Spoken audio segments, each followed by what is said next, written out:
Today on Investigate TV Plus, if you've ever opened a bag of potato chips and gotten more air than chip, you're not alone. I'm Lee Zurich. And I'm Tisha Powell. Companies shrink products, but the price stays the same. This is what I'm talking about. An in-depth look at shrinkflation and how you can avoid it on your next shopping trip. Plus, addiction often plagues some of our most vulnerable communities. We reveal the struggle among Native Americans and the solutions to save an at-risk population. Then it's all about perspective. Today I woke up like this sideways because I'm always sideways. How a popular kid's toy is helping this man heal. People are always blown away by my attitude and positivity. In-depth stories that inform and inspire. You're watching Investigate TV Plus. Perhaps you've noticed it in the grocery store, products getting smaller in size, but the price stays the same. For instance, fewer paper towels on a roll or fewer cookies in the package. It's a practice known as shrinkflation, and yes, it is legal in the US, and it's also been happening for years. But search the word on social media and you'll find a wave of renewed outrage. I remember when pack of gum used to be a full pack of gum. Those online consumer complaints often show examples of shrinkflation. So we're going in depth on the search for solutions. Reporter Heather Graff shows us how some shoppers are pushing back. Plus, expert insight and the shrinkflation prevention proposal recently introduced in Congress. I mean, it feels overwhelming. It also feels like you are powerless. That's how Melissa Simonson describes trips to the grocery store, shopping for her family of 4 over the last few years. It started to get more and more expensive very rapidly. And frustration amid the aisles caused her to pay more close attention. And you see, like, wait, wasn't this 15 ounces before? Wasn't this 18 ounces before? We started getting less and less. Eventually, Melissa started posting about it on social media. This actually blows my mind. Getting thousands of views as she shared specific examples in which items on the shelf seemed to be shrinking in size with no reduction in price. Can we talk about how not only are they giving less sheets and the sheets are smaller, but this is now not as tall? From toilet paper, Come on. to chocolate candy, Sir. to over-the-counter medication. Yeah. It's not just gum, it's not just food products, it's not just your laundry detergent and your chips and snacky things. None of it is Melissa's imagination. Instead, it's what's known as shrinkflation. The word, even added to the Merriam-Webster dictionary in 2022, defined as the practice of reducing a product's amount or volume per unit while continuing to offer it at the same price. The thing that has gone wrong that I think most people get viscerally upset over is that instead of telling the consumer about that and saying, hey, we're having a rough year, or hey, you know, our cost of goods or our costs are rising, they just don't tell us.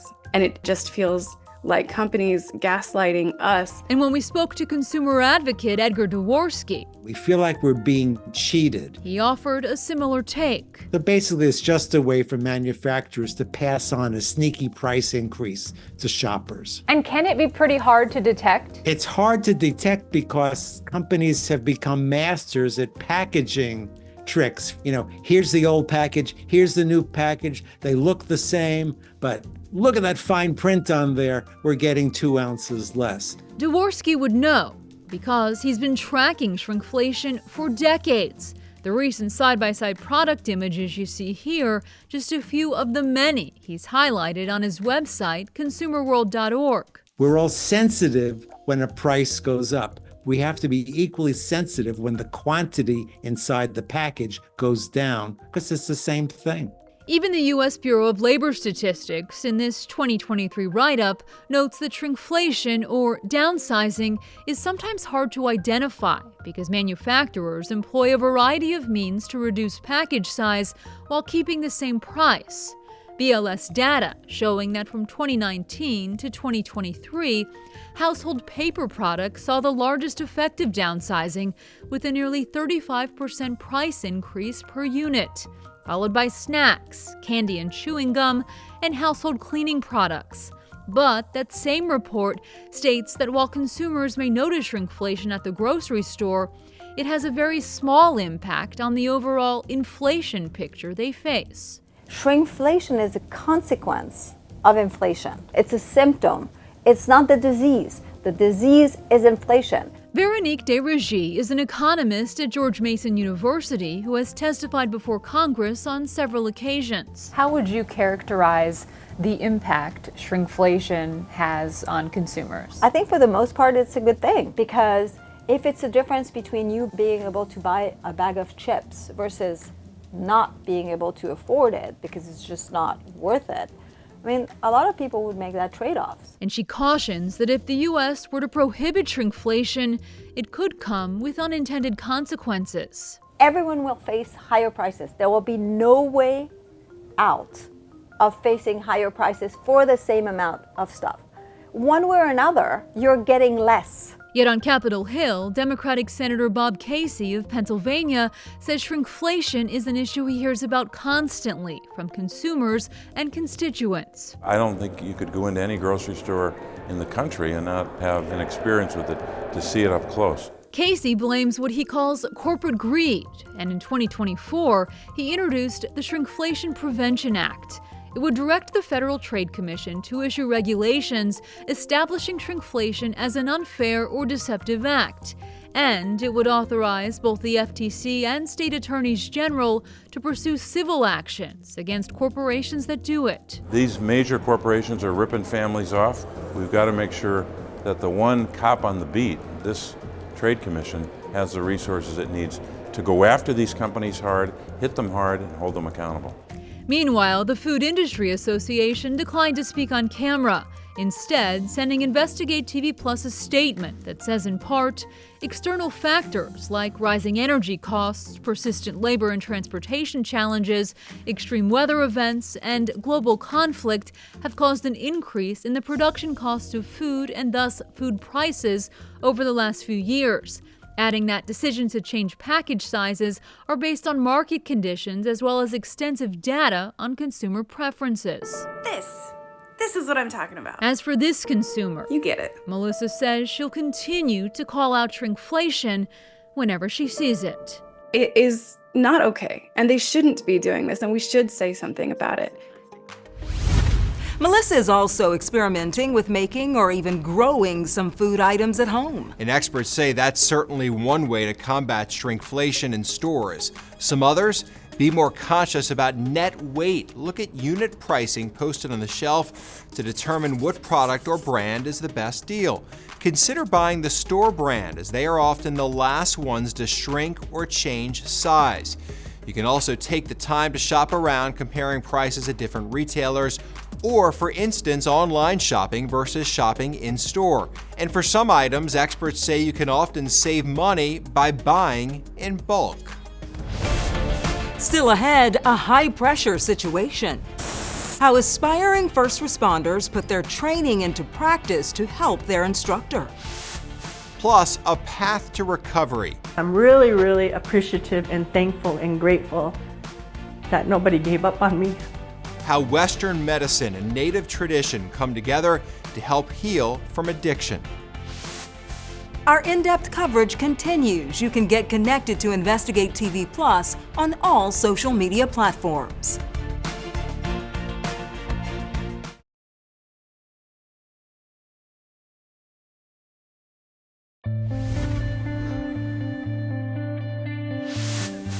They were the first to call North America home. Now, nearly 10 million people in the U.S. identify as American Indian or Alaska Native. A key component of Native culture is a deep connection to nature. When their land was taken, experts say it created a cycle of institutional racism, fueling the rates of poverty we see today. In fact, according to the most recent census data, 25% of Native Americans live in poverty, more than any other ethnicity, far outpacing the national average of 12%.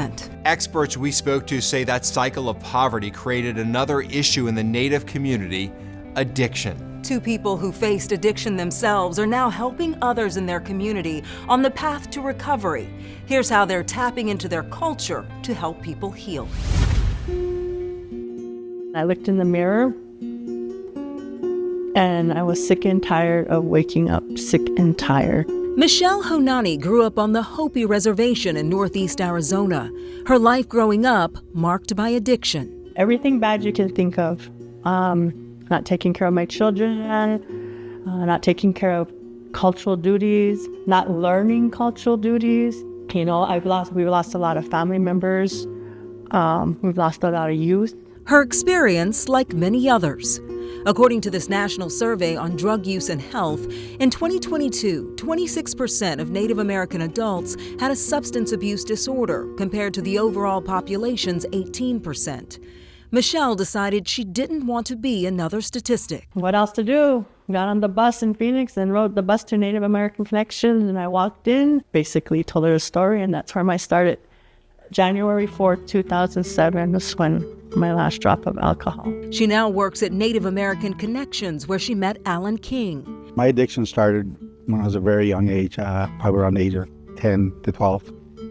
So I ended up going to prison, and I got back out, and I started my journey. And that's when I met Michelle. He's been in recovery since 2010, and in 2023 started his own treatment center, Whispering Creek Health in Scottsdale, Arizona. His recovery program is 3 phases, from cleansing to a 6-month housing program. All of it created for his fellow Native Americans. Biggest thing is we call this Native Informed Training, meaning that we come up a way to help provide care and reigniting that culture piece that's missing. That kind of Native-informed training has shown success, according to Dr. Spiro Manson. He's Little Shell Chippewa and grew up on the Turtle Mountain Reservation in North Dakota, and is one of the nation's leading experts on Native Americans and public health. He says the issue we see today stems from generational trauma spanning centuries, starting with the European movement to eradicate the culture completely. That historic disengagement, undermining of our connection to one another and to the sources of meaning to us, have wreaked havoc with our sense of the future, our sense of possibilities. Which is why Dr. Manson says when it comes to treating substance use disorder, combining native healing practices with Western medicine is key. If the kinds of prevention and treatment services that are offered to you speak to your core cultural values, those efforts will be more effective than otherwise would be the case. Culture and care. Michelle says she needed to feel at home to truly recover from addiction. I'm really, really appreciative and thankful and grateful that nobody gave up on me. And that when I returned home, that the support was there. What I do now is to benefit somebody else.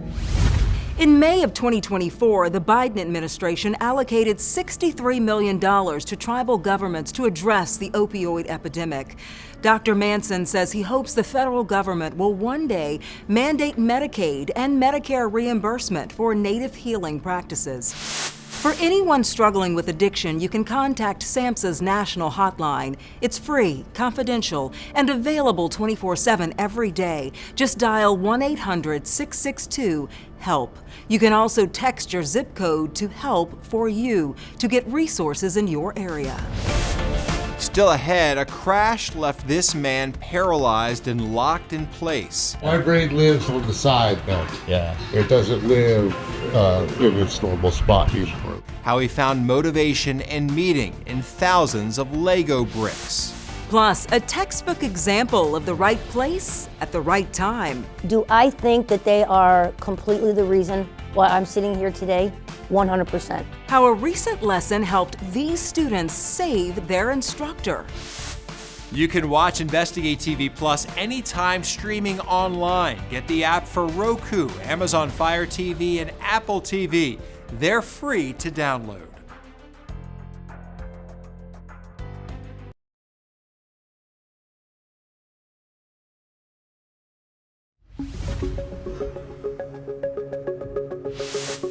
Seizures are sudden, uncontrolled bursts of electrical activity in the brain, and the CDC estimates 1 in 10 Americans may experience one in their lifetime. They're most commonly associated with epilepsy, but seizures can also happen after a stroke or head injury, and even after an infection such as meningitis. A group of emergency responders in training were able to put their knowledge about seizures to good use. Reporter Caroline Hecker shows us how they stepped in when their instructor needed it the most. Very good. Very good. Donna Weiss dedicated more than 30 years of her life to helping people. Is this a load and go? An injury in 2008 ended her working career as both an EMT, paramedic, and firefighter. Let's do this right like this. For the last 15 years, she's channeled her passion into Respond Right EMS Academy, which she founded, teaching future EMTs the ins and outs of the profession. It was very difficult when you disable out from the job that you had done. I've been doing it since I was 18 years old, and you lose a good part of your identity, who you are, because all you do is help people every day. Students take the skills they learn in morning lectures and apply them in afternoon skills rotations. But that took on a whole new meaning after the group spent the morning learning about seizures. I was sitting there eating my popsicle, and all of a sudden I had what I guess you would call an aura. And then that's it. I don't remember a single thing. Lucky for Donna, what happened next was captured on this classroom camera. Watch closely. She gets up, telling her students she doesn't feel well, before sitting back down and beginning to twitch. Moments later, she begins convulsing as the students surround her, realizing what's happening. One student calls 911, while another grabs a pillow. We got her on the ground. I noticed pretty quickly that she was starting to gurgle or choke on some of her vomit, so we got her on her side, got as much out as we could. Working together, the students were able to stabilize Donna, monitoring her vitals until an ambulance arrived. As far as the collaboration, it was just instinctual and natural. And I think that was just really out of everything that we've been doing for the past few weeks that we've learned. Donna is now back at work and recovering. She says her students are the reason for that. Do I think that they are completely the reason why I'm sitting here today? 100%. 100%. Donna has no plans to stop teaching, churning out a group of students that have already saved one life. Great job. Think about the odds there too, though. Like, she's teaching this class, it happens right there, and they save her life. Just incredible. You should always be paying attention.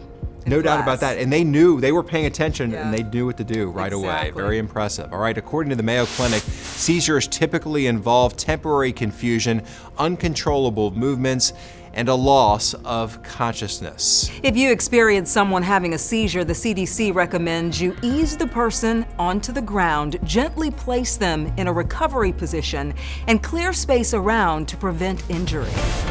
Still ahead, rebuilding a life takes patience. Sometimes I will work on a technical part for hours. How this man found peace by piecing together elaborate Lego sets. You can watch Investigate TV Plus anytime online. Just subscribe to our YouTube channel at Investigate TV. You can catch stories and full episodes.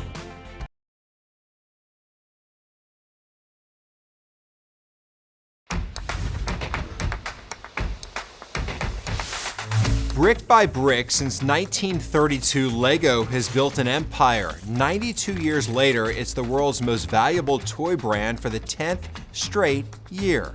During the holiday season, Lego estimates it sells 30 sets every second. That's almost 2,000 per minute.